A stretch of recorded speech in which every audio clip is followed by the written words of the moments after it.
Welcome to Prime Space, a Prime Coaching Academy podcast with your host, Elias Scultori. So hello, my friends. This is another fun episode that I so enjoy because there is a guest. And today our guest is Nick Dugan. Hello, Nick. Hello, Elias. So good to be here. Oh, so Nick, it's truly a joy for me to talk with you and bring some of your experience and wisdom and beauty and knowledge to our listeners. Thank you so much for spending these few minutes here with us. Nick, if you don't know Nick is a leadership and executive coach. And Nick has been developing people in organizations for the past 20 years. More specifically, Nick has a decade of experience in leading learning and development and diversity, equity, and inclusion teams. And so we are going to talk specifically about diversity in coaching. But I also have to share that one of the things that Nick and I have in common is our sci-fi Star Trek passion. Yes. And we even had to cut our conversation short here because prior to the recording, we were already diving into Star Trek world, but that would be another episode, right, Nick? Yeah, the lessons of Star Trek for coaching. That would be a great episode. Oh, we'll plan on that. That's a great idea. Let's have that. But Nick, let's talk about diversity. Yeah. And diversity and coaching, what's the connection there? Yeah. So diversity is obviously a buzzword right now, certainly in the media, but it's not new. It's been something that we have been looking at and thinking about for a long time. And in terms of where it shows up in coaching, it's right there in the competencies, right? If you look for diversity related words, there are things like identity and understanding context. In particular, it shows up in the competency around trust, building trust and safety. There's one that says seeking to understand the client within their context, which may include their identity, environment, experiences, values, and beliefs. Another one is demonstrating respect for the client's identity, perception, style, language, and then adapting our coaching to the client. So to me, it's really a core piece of coaching is being able to understand the diverse backgrounds, identities, experiences of all of humanity and understanding how that's showing up for each individual client, being able to step outside of our own assumptions and our own experience to be able to meet the client where they're at, which is really part of the core of what coaching is in general, and understanding the principles of diversity in terms of experience and background and identity is really the mechanism, one of the mechanisms by which we do that as coaches. Oh, yes. Thank you for that. And this is one of the things that I was thinking when we were planning for this podcast, because you started by saying that, diversity became this bit buzzword and everybody's talking about DEI and DEI initiatives and everything. And then there is so much of an emphasis about the labels and all of this, the fad of this particular topic. However, I always say, like, when there are two people in the room, there is diversity. We have been dealing with diversity since the dawn of time. We humans are diverse, and therefore, as coaches, we need to be mindful of the diversity of this person, this individual that is right in front of us. Yeah, there's a saying, I don't know who originally said it, so I can't credit it, but it's diversity is a fact. Inclusion is the action that you take in order to cultivate diversity and help people feel a sense of belonging. I love that. So what should coaches keep in mind as around diversity as they are developing their process with their clients? Yeah, to me, it really starts with that word identity, right? Being conscious that identity is a factor in people's experiences. And I think it starts with acknowledging and paying attention to differences. The good news is that there's a lot out there, right? The diversity, equity, and inclusion is not a new field. It may be a newer term to some, but it is something. I was on a call on Monday with a group of very experienced folks that have been doing what we now call DEI work for 40, 50 years. So it's been something that has been happening throughout the corporate world and in different parts of the business world in general for a long time. So I think it starts with acknowledging and paying attention to differences. I think we as coaches have a responsibility to continue to learn about different cultures and identities, certainly of the people that are showing up in our as clients for us, but in general, just understanding more about people from different backgrounds so that we can be more prepared to adapt our coaching. I think it's especially important to understand systemic and societal issues. Coaching is very much an individual, is usually an individual process. Certainly we have group coaching and team coaching, but ultimately the overall philosophy of coaching, as I understand it, is helping people to connect to what's true within themselves and the trust that our client, as you always say, our clients are perfect, right? They have their answers within them. And I think that is really helpful. And it's important to recognize that we all exist, as someone recently said, we exist in the context of all that comes before us. And that includes understanding systemic and societal issues, right? It is different to be a person of color in the United States than it is to be a white person. Since we're on audio, I will mention I identify as white. I'm a cisgender man. I identify as gay. The issues and privileges and experiences that I have are going to be very different walking around town than a black man going around town. And that's what I think a lot of the media is showing and bringing attention to, is that our identities very much impact our experiences.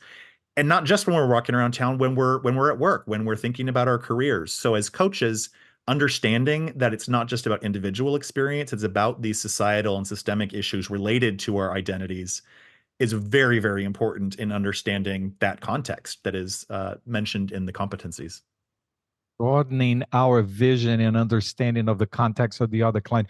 One thing that you're speaking there, and it's coming up for me very clearly, this aspect. It's so easy for us to believe that our context or our experience, our cultural experience, the way we see the world, is the way the world is, and not realize that this other person, this other individual that we have, may have a completely different experience, perhaps even have look like the same as we do, but they may have a completely different experience. And then when we don't look alike, or there are specific distinctions between my experience and the other person's experience, how important it is for us to open our minds and stretch and be curious about what the other context is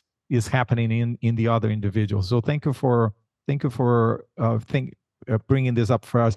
Let me ask you a question. So what are little things that a coach can do to demonstrate and to create this environment of safety for the other person to really come and open their hearts without concern of acceptance or not? Yeah, that's such a great question.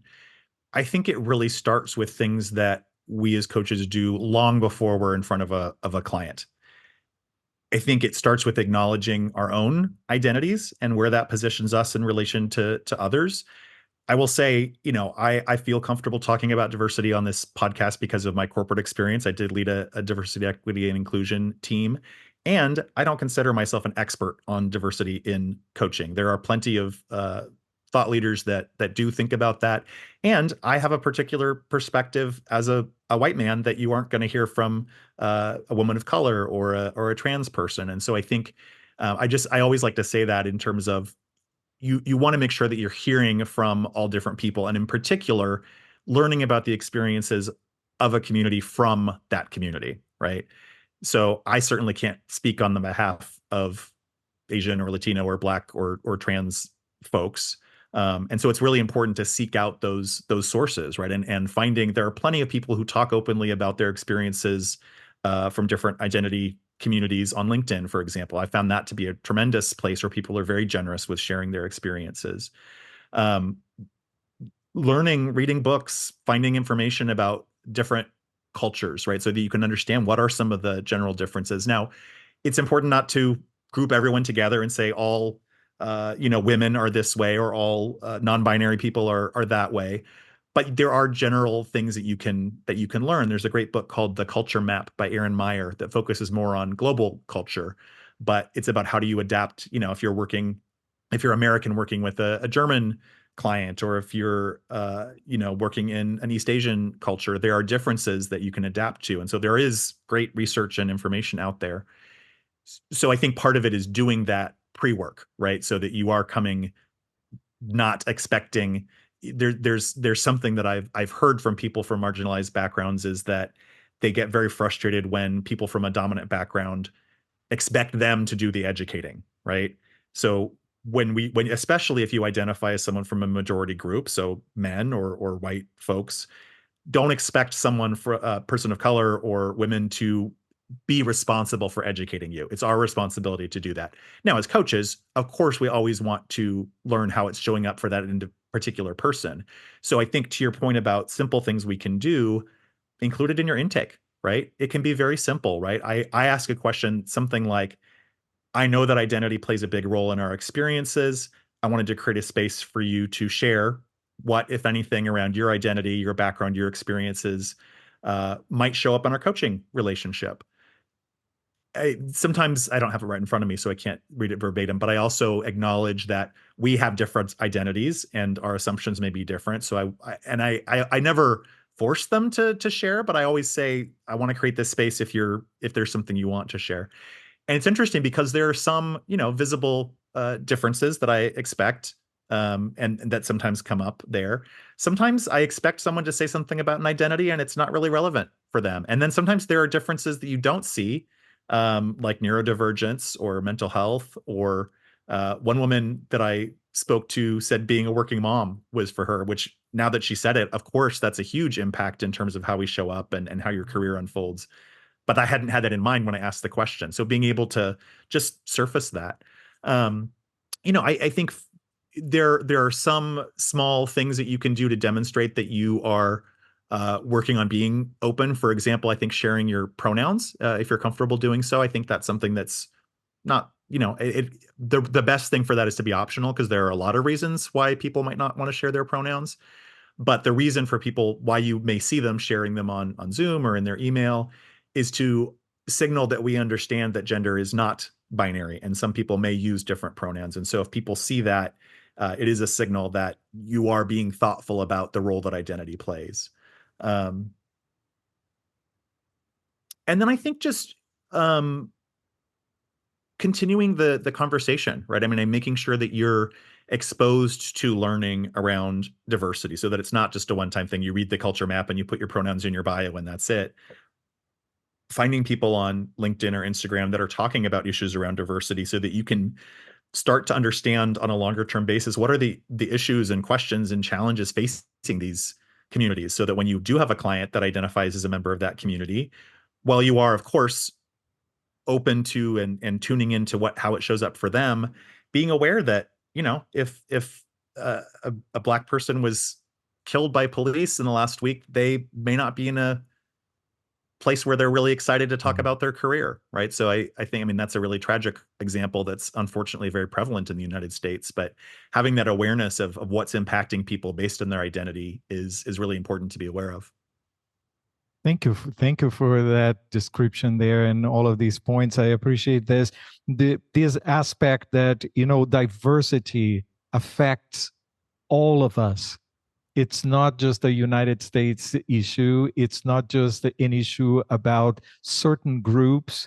It's not just about their problem. It's all of us. We are all involved, regardless if we are human being. Diversity is a fact. I so appreciate that you said that. And for us as coaches to be mindful of that, so that we can embrace, like you just mentioned, like this client saying, I am a working mom. Like this is, something that we may take for granted, but it is something special about that particular individual. How can I stretch myself around that? And the importance for us as coaches to keep our minds open, keep being committed to learning and developing ourselves so that we can create a space that is of trust, of comfort, of ease for our clients to really bring themselves fully to the coaching conversation. Nick, thank you so much. How can people connect with you? Yeah. So my website is deeperwork.com, all one word. And I am on LinkedIn quite a bit. So people search for Nick Dugan, NickDuggan. I'm on LinkedIn. Feel free to find me there. I do also want to just share quickly a couple resources for folks that are interested beyond my own work. One is a group called Fifth Domain Coaching that's led by Sukari Pinnock Fitz and Amber Mays.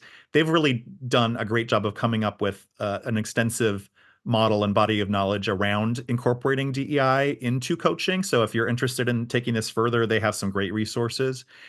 And then there's an organization called ACTO, ACTO, which stands for the Association for Coaches and Coach Training Organizations, that has made a really strong commitment to diversity, equity, and inclusion in the coaching profession. So those are two ways to learn more and get involved and continue to expand your awareness in this space.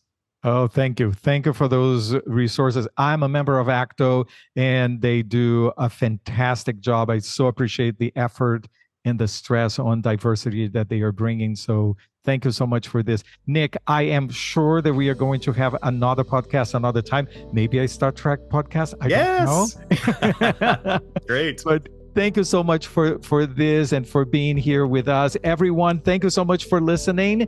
Don't forget to subscribe and to share this podcast, this episode with others that you believe will benefit from this conversation with Nick. And take good care, everyone. And I will see you next time.